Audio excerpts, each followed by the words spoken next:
इस कार्यक्रम के पुण्यार्चक हैं स्वर्गीय श्रीमती निर्मला देवी जैन की स्मृति में Shri Roopchand Jain, Shri Naresh Kumar Jain, Shrimati Anjula Jain, Kumari Samriddhi Jain, master Samarth Jain, firm Gopal agro product, CM मसाले, Rajnandgaon, Chhattisgarh, Shrimati Sudha Jain, Shrimati Rekha, Rahul Jain, Shrimati Neha, Rohit Jain CA, Araf, Mauli, Anvi Jain, Vardhman infrastructure, Mandla, Madhya Pradesh, Shri Rajkumar Jain LIC, Shrimati Mamta Jain, doctor Sankalp Jain, doctor Shrimati Neha Jain, Indore प्रवासी, मेजर डॉक्टर श्री संपूर्ण जैन, डॉक्टर श्रीमती अंजी जैन, पंचमढ़ी प्रवासी, मंडला, मध्य प्रदेश।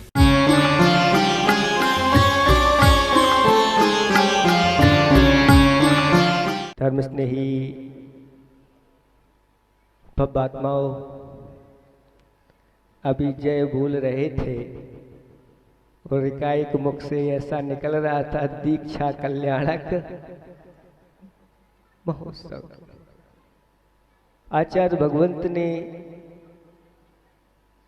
जैनेश्वरी इतनी सारी दीक्षाएं तो दी है, लेकिन साथ साथ में पंच कल्याणक में दीक्षा कल्याणक महोत्सव में कितनी दीक्षाएं दी हैं, उनकी भी कोई गिनती नहीं है।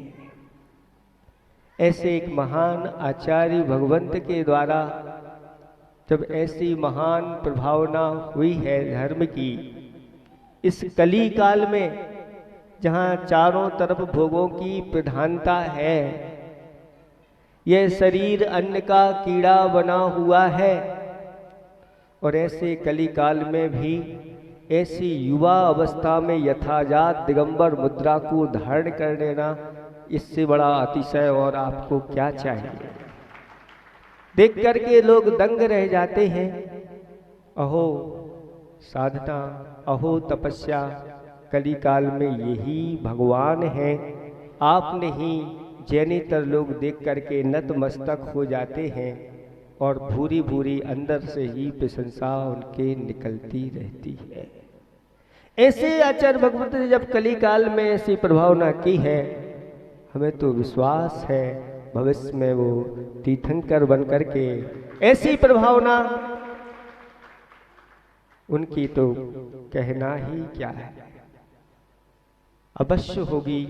क्योंकि आचार्य भगवंतों ने लिखा है, किम संसारे सारम बहुसोपि विचिंतमान मिदमेव मनजेषु दिष्ट तत्वम सुपरहिता युद्धतम जन्म। किसी शिष्य ने पूछा गुरु महाराज से कि महाराज बताओ संसार में सार क्या है। वैसे तो ये संसार कैसा है, असार है, लेकिन ज्ञानी जो होते हैं वो असार में भी सार ढूंढ लेते हैं। और उन्होंने कहा, हे भव्यात्मन, मैंने अनेकों बार चिंतन करके यही सार निकाला है कि मनुष्यों में जन्म लेकर के स्व और पर कल्याण में उद्यत हो जाओ। ऐसे ही हमारे गुरुदेव का जीवन स्व पर कल्याण में निकला है, और जो उनका स्व पर कल्याण में जीवन निकलता है उनका वह मनुष्य जीवन सार्थक हो जाता है। ये 54वां दीक्षा दिवस आप लोग मड़ौरा नगरी में 7 ऋषिराज और एक क्षुल्लक महाराज के सानिध्य में मना रहे हैं। आप लोगों का ये तीव्र पुण्य उदय में आया है। 54 के अंक में एक 5 का अंक है और एक 5 का अंक कहता है कि जिन्होंने 5 महाव्रतों को यम रूप से धारण कर लिया है, वो जो इन 5 महाव्रतों को यम रूप से धारण कर लेते हैं, यम भी उनके सामने घुटने टेक देता है, उनका कुछ बिगाड़ नहीं पाता और उसको भी वह जीत लेते हैं। 5 समितियों का जो पालन करने वाले हैं और 5 इंद्रियों के विजेता हैं, अहो अलौकिक चर्या जिनकी, कितने वर्ष हो गए जिन्होंने नमक और मीठा का सेवन नहीं किया, दीक्षा के बाद ही इन सब चीज़ों का त्याग हो गया। ऐसी इंद्रिय विजय को धारण करने वाले और साथ साथ में 4 का अंक 4 आराधनाओं का प्रतीक है। निरंतर वह सम्यक दर्शन, सम्यक ज्ञान, सम्यक चारित्र और सम्यक तप रूपी आराधना में निरंतर लगे रहते हैं और अपने शिष्यों को भी इन्हीं आराधनाओं में लगाए रहते हैं। और 4 और 5 को जोड़ दो तो 9 हो जाते हैं। 9 तो शाश्वत, 9 का अंक होता है शाश्वत सुख पाने के लिए जो निरंतर उद्यमशील रहते हैं, 9 पदार्थों की यथार्थ ज्ञाता है ऐसे। और 5 में से 4 घटा दो तो 1 बचता है। ऐसे ही इस भरत क्षेत्र में आचार्य भगवंत सभी आचार्यों में, संतों में एक अद्वितीय संत है और निरंतर मोक्ष की कला शिष्यों को सिखाते रहते हैं और मोह का भी स्वरूप बताते रहते हैं। कहा है मोह महाबला है, मोह महाबला है और मोक्ष क्या कला है। मोह महाबला है, मोक्ष क्या कला है। रत्नत्रय मार्ग पर जो चला है वही निर्मला है, वही निर्मला है, वही निर्मला है। धन जीवन यौवन जल का बुलबुला है, धन जीवन यौवन जल का बुलबुला है। इनसे निर्मोह हो जो खुद में ही घुल मिला है, वही निर्मला है, वही निर्मला है, वही निर्मला है। पंचाचार का वृक्ष जिनके आंगन में फूला फला है, 5 समिति 3 गुप्ती रूपी माँ की गोद में जो पला है, वही निर्मला है, वही निर्मला है, वही निर्मला। ऐसे हमारे आचार्य भगवंत पंचाचार में परायण है और 3 गुप्तियों में वह नेत्र रहने वाले हैं, लगे रहते हैं, उनका पालन करने वाले होते हैं। आचार्य भगवंत की महिमा अपरंपार है। कहते हैं गुरु की महिमा वर्णी न जाए, गुरु नाम जपो। उनके नाम जपने से ही कई लोगों के काम सिद्ध हो रहे हैं।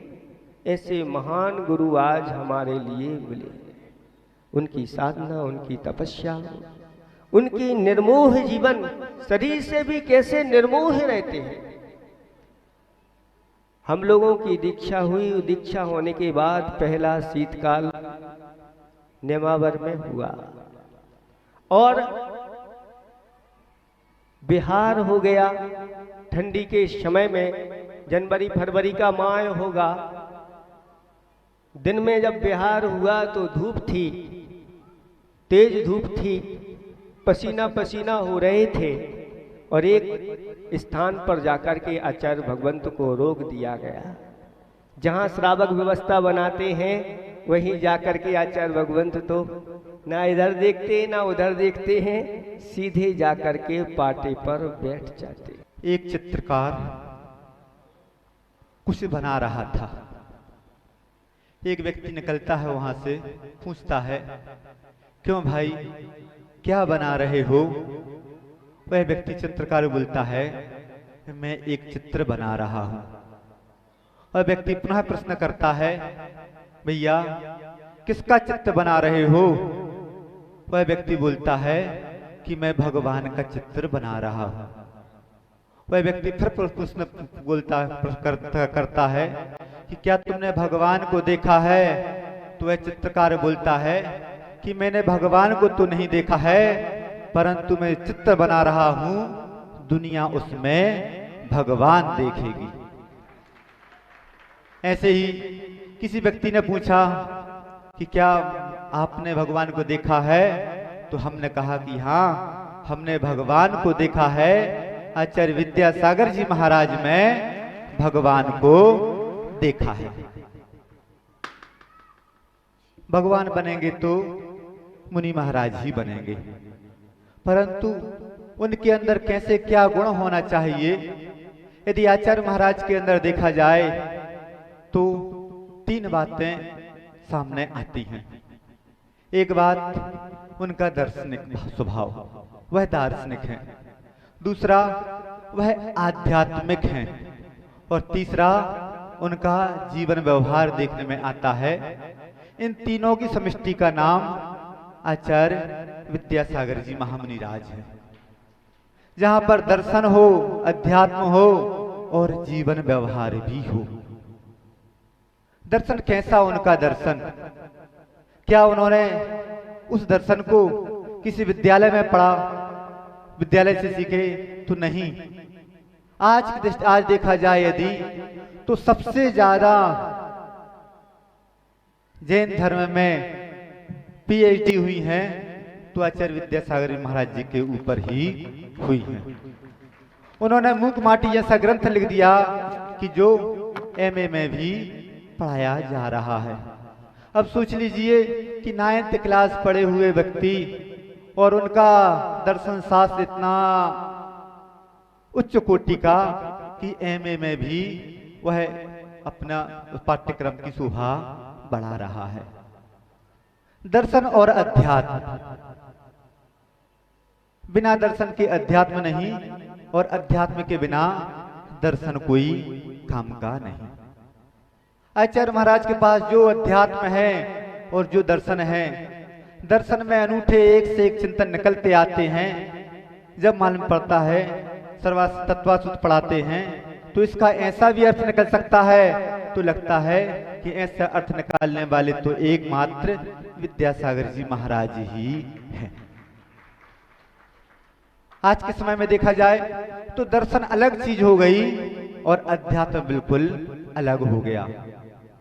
जब तक दर्शन का अध्यात्म का साथ नहीं मिलेगा तब तक वह दर्शन मात्र किसी प्रकार का उन्नयन करने वाला नहीं होगा, मात्र बातों का जमा खर्च बनकर ही रह जाएगा। तो आचार्य महाराज ने उस दर्शन को अध्यात्म के साथ जोड़कर, हम लोग अमरकंटक में न्याय का विषय पढ़ रहे थे और उस समय आचार्य महाराज ने जो हम लोगों को न्याय का विषय पढ़ाया तो कहा जाता है कि न्याय का विषय कैसा है, तो कहा जाता है कि लोहे के चने चबाने के जैसा दुरूह है। और आचार्य महाराज ने जब हम लोगों को वह न्याय के ग्रंथ परीक्षा मुख पढ़ाया, शास्त्र का स्वाध्याय करवाया, तो ऐसा लगा अध्यात्म कैसा है, तो कहा जाता है अध्यात्म हलवा को खाने के जैसा है। तो उन्होंने वह न्याय का ग्रंथ को भी ऐसा परोसा कि हम लोगों को लगा ही नहीं कि प्रारंभिक अवस्था में हम लोग नए नए पढ़ रहे हैं, पहली बार पढ़ रहे हैं, और उन्होंने उसको अध्यात्म के साथ जो परोसा उसका स्वाद ही कुछ अलग आया। तो ऐसे ही आचार्य महाराज, अध्यात्म उनका जीवन शैली, कोई भी काम करते हैं तो वह आगे सोच समझ के करते हैं, विचार कर लेते हैं कि इसका क्या प्रभाव पड़ेगा। कई व्यक्ति होते हैं कि वह जो कुछ क्रिया करते चले जा रहे हैं, सोचता विचार होता ही नहीं कि आगे इसका क्या प्रभाव पड़ेगा। आचार्य महाराज ने जो कदम भी उठाया बहुत सोच समझ के कदम उठाया। पहले के समय का अध्यात्म और आज के समय का अध्यात्म, पहले के समय का अध्यात्म शुष्क अध्यात्म। कैसा अध्यात्म? आचार्य महाराज की दीक्षा हुई थी और एक व्यक्ति, आचार्य महाराज स्वाध्याय कर रहे थे, वह व्यक्ति पहुंच गया, बोलता है महाराज मैंने 108 बार समय सार पढ़ा है। आचार्य महाराज ने उत्तर दिया, कहा कि जैसा पहले भोजन होता था वैसा तामसिक राजसिक भोजन तो नहीं करना, परंतु इतना सुलह भी नहीं बताने लगना कि घर में 2 चूल्हे हो जाएं। अब सोच लीजिए कि मुनि बनाने की शिक्षा दे रहे हैं, मुनि बनने की मार्ग पर आगे बढ़ा रहे हैं, और वहां पर बोल रहे हैं कि तामसिक राजसिक भोजन तो नहीं चलेगा, सात्विक भोजन करना है, परंतु 2 चूल्हे नहीं करा देना। तो जिनका ऐसा जीवन व्यवहार होता है, जिनका ऐसा अध्यात्म होता है, जिनका ऐसा दर्शन होता है, उन्होंने वह अहिंसा धर्म के प्रचार प्रसार में आचार्य ने बोला कि यदि हथकरघा, हथकरघा क्या है? हथकरघा अहिंसात्मक जीवन शैली है। जो आप कपड़े पहनते हैं, जो आप भगवान की अंगूठी यूज में लाते हैं, प्रयोग में लाते हैं, जो आप पानी का कपड़ा छानते हैं, जिस कपड़े से पानी छानते हैं, क्या वह पूर्ण रूप से अहिंसक है? नहीं। कहा जाता है कि उसमें तो चर्बी का मार लगा हुआ है।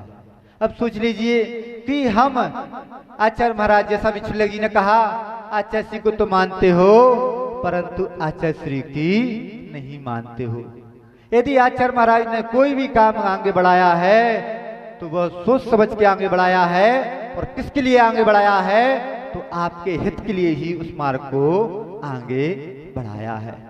जब तक हम यह नहीं सोचेंगे आचार्य महाराज जो भी कर रहे हैं हमारे हित के लिए ही कर रहे हैं, जिस दिन हमारी ऐसी सोच आ जाएगी उस दिन आचार्य महाराज का वह दीक्षा दिवस मनाना सार्थक होगा। आप लोग आचार्य महाराज का दीक्षा दिवस मना रहे हैं, परंतु ऊपरी ऊपरी मना रहे हैं। जब अंदर से परिवर्तन जिस दिन आपका आ जाएगा उस दिन मालूम चल जाएगा कि आचार्य महाराज का व्यक्तित्व क्या है। आचार्य महाराज का व्यक्तित्व हमारा व्यक्तित्व बने, इन्हीं भावनाओं के साथ अहिंसा परमो धर्म की आचार्य गुरुदेव विद्यासागर जी महामुनि राज की आज का यह पावन प्रसंग आप लोग इस भक्ति के महोत्सव को मनाने के लिए तत्पर हुए हैं, और प्रभु की भक्ति करने के लिए हमेशा कोई ना कोई निमित्त लोग ढूंढते हैं।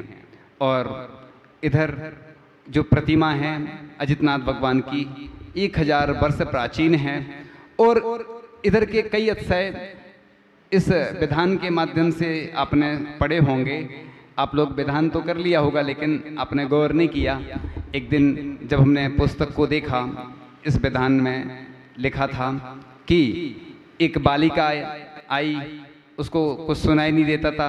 ऐसे ही एक और कोई व्यक्ति आया जिसको दिखाई नहीं देता था, और जैसे ही भगवान के दर्शन किए तो उसकी आंखें आ गईं। जिसको कुछ सुनाई नहीं देता था उसको सुनाई देने लगा। तो इधर की ऐसी किंवदंतियां हैं प्रचलन में कि इतने सारे व्यक्ति, हजारों व्यक्ति, लाखों व्यक्ति इधर जो आए दर्शनार्थी और दर्शन करके अभिभूत हुए। तो भगवान की भक्ति करने से हमेशा अतिशय चमत्कार होते हैं, क्योंकि भगवान के जीवन में तो अतिशय पहले से ही घटित हो गए हैं, लेकिन जब हम भगवान की भक्ति करते हैं तो हमारे जीवन में अपने आप अतिशय घटित हो जाते हैं। अतिशय अलग से घटित नहीं होते हैं। जब हम विशेष भक्ति भगवान की करते हैं और जब देव आदि आते हैं वह भी भक्ति करते हैं, और भगवान की मुद्रा से, प्राचीन प्रतिमा से जब वह दर्शन करके प्रसन्न हो जाते हैं तो उनको भी आनंद की अनुभूति होती है, और वह कुछ अतिशय और चमत्कार दिखलाते हैं। इसलिए मैं जितने लोग जो लोग दर्शन करने आए हैं वो उनने दर्शन तो किए हैं, लेकिन जिनने कभी दर्शन नहीं किए तो ऐसे भगवान के दर्शन करके अवश्य अपने जीवन को आनंदमय बनाएं, जिससे आपका जीवन अच्छा बने। इन्हीं भावनाओं के साथ परम पूज्याचार्य भगवान गुरुदेव श्री विद्यासागर जी महामुनि राज जी की